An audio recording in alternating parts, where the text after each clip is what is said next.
neću nikada. Poštovanje i dobrodošli. Današnja tema, srpska fudbalska velika trojka.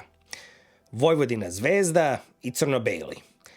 3 mlada igrača, 3 različite cene, 3 potencijalna ishoda.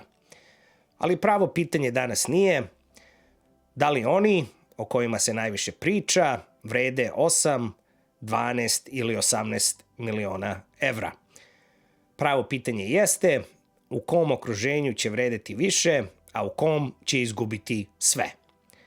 Jer u modernom fudbalu loš prvi transfer ne usporava karijeru. On je često uništava. A ko razume shvatit će priču iz tunela. Tema se razvija do kraja emisije, pa ostanite sa mnom. Ako ste prvi put na kanalu Tactical Pitch, moje ime je Deni. Podržite kanal jednim lajkom, a sada da stavimo priču u kontekst. Superliga Srbije je prodajna liga. Razvoj mladih talenata plus tržišni izlog jednako transfer. Bonus U21 sistem gura mlade u minutažu, ubrzava vidljivost i prodaju, ali ih svakako ne štiti od pogrešne odluke koja im može slomiti karijeru u začetku iste. Primjera transfera koji nisu ispunili očekivanja ima pregršt. Jovan Mijatović, Marko Lazetić, Filip Stevanović i lista je dugačka. A najčešće izlazne destinacije su Evropska liga srednjeg kvaliteta i srednji ili donji dom, Liga petice. Drugim rečima, sve ovo nije slučajnost, ovo je trenutni srpski tržišni model. Pa da vidimo o kome se radi, na 3. mestu mog top 3 izbora, kad je reč o tržišnom potencijalu, nalazi se igrač Vojvodine. U pitanju jeste, kao što vidite, Stefan Bukinac. Opšti profil glasi pozicija levi bek ili wing back, tip moderan, razvojni bek, a tržišna logika, funkcionalni transfer.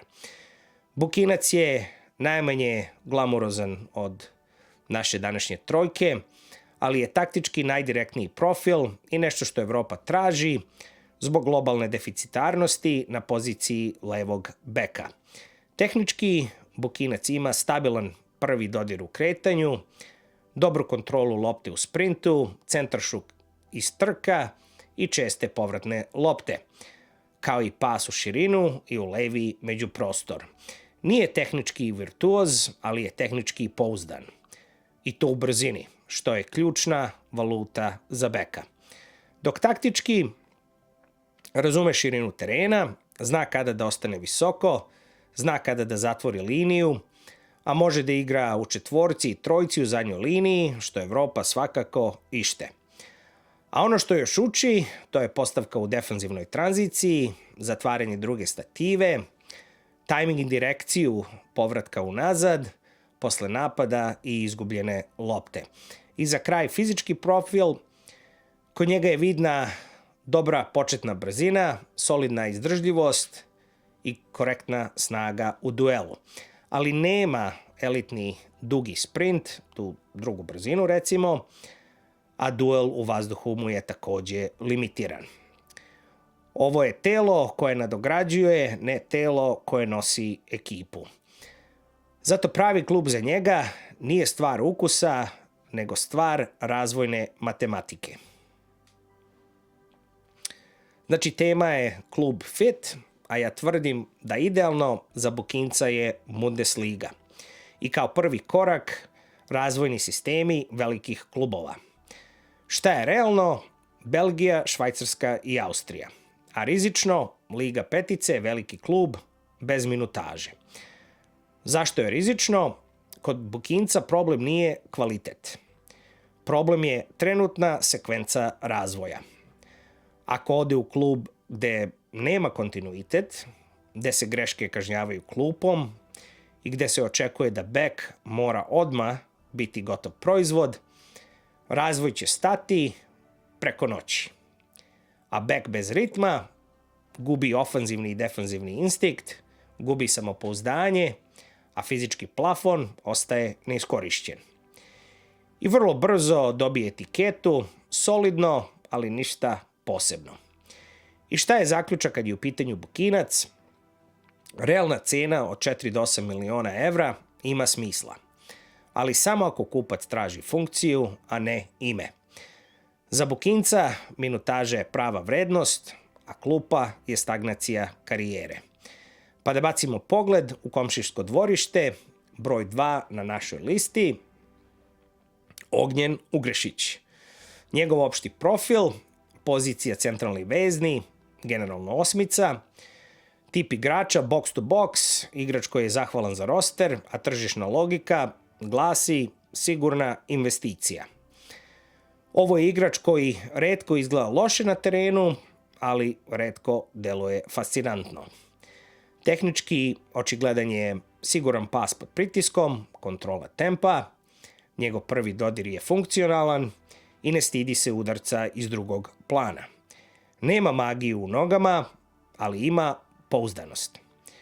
Pritom taktički za godine dobro čita pressing okidače, brzo zatvara linije pasa, a pritom balansira tim u oba smera iza ofanzivne linije i može da igra kao šestica ili osmica. Generalno, ovo je igrač koji drži strukturu tima na terenu. I poslednje, fizički profil, evidentna je jaka aerobička baza ili ti izdržljivost, stabilna snaga u duelu, solidan sprint na srednje distance, sve u svemu bez ekstremnih vrhova, ali i bez ozbiljnih rupa. Gde se nazire njegov tržišni potencijal? Idealno, srednji dom Bundeslige. Timovi koji neguju disciplinovane sisteme, a realno serija A gde se traži intenzitet i taktika. Rizik su lige i timovi koji traže golove i asistencije iz veznog reda. Zašto je rizično? Ugrešić sigurno neće propasti, on će igrati, ali u pogrešnom okruženju. Njegove snage postaju nevidljive tržištu. Ako se od njega traži statistika, kreativni output i potezi za špice, to je promašaj. Njegova prava vrednost jeste balans u oba smera, zatvaranje i čitanje igre i zalaganje na terenu. A za mini zaključak, kad zborimo o Ugrešiću, cena od 7 do 12 miliona nije spektakularna cena za Evropu. Ali to je cena da grobari izađu iz mrtvih. Za Ugrešića timska struktura donosi rast, a velika očekivanja ga teraju u zaborav. I za kraj, broj 1, najveći trenutni tržišni biser srpskog fudbala, Zvezdino dete, Terzina zlatna koka, pogodili ste, Vasilije Kostov. Kad pričamo o opštem profilu, Vasa je ofanzivni vezni igrač, znači desetka, ili kontrakrilo na desnom boku. Tip visoko kreativni, razvojni igrač. Tržišna logika glasi visok potencijal, ali i visok rizik. Kod Kostova cena zavisi više od okruženja i taktičkog stila buduće ekipe, nego li od lične forme. Tehnički uvek je prisutan, ima mekan prvi dodir, smisao za precizan pas između linija, radi okret u jednom potezu, šutira iz oba međuprostora, pojavljuje se iz drugog plana i za godine pokazuje nadprosečnu mirnoću kad igra pod pritiskom protivnika. Navedeno je tehnika za top nivo fudbala, ne za Superligu. Dok taktički Kostov razume prostor između linija, ne traži loptu, on čita igru. Pojavljuje se u otvoren prostor, a može da igra u više formacijskih struktura i bude efektivan u svim zonama napada, a ima i zapažen učinak u odbrani.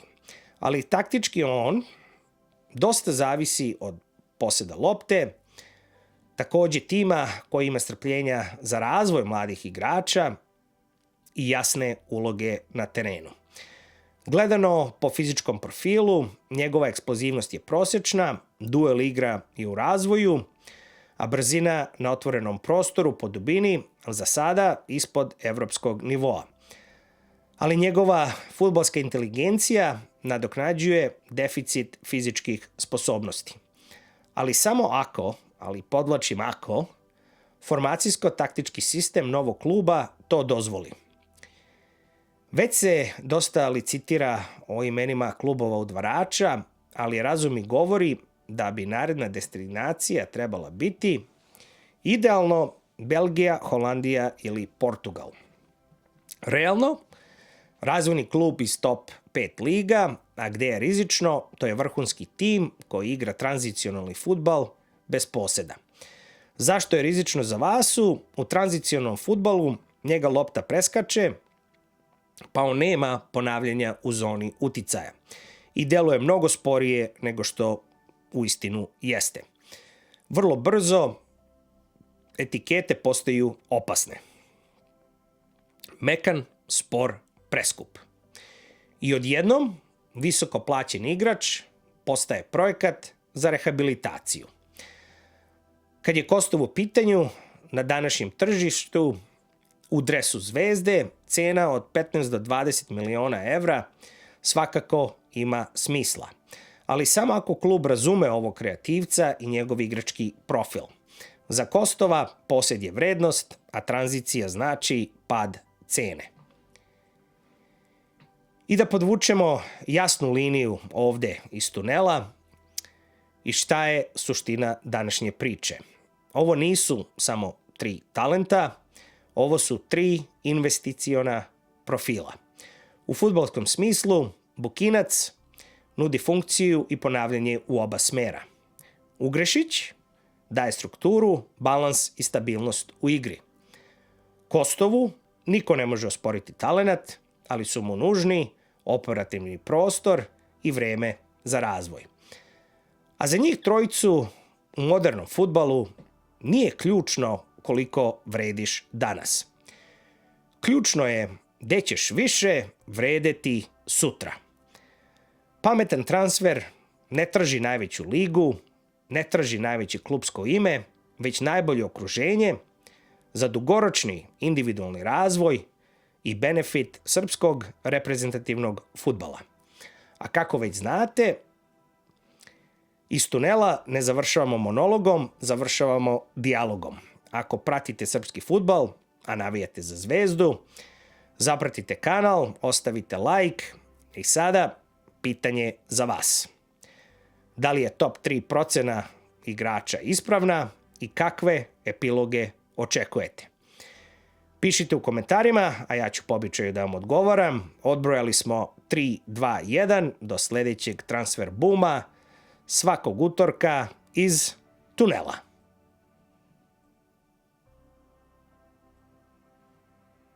Napred Zvezda, ja neću nikad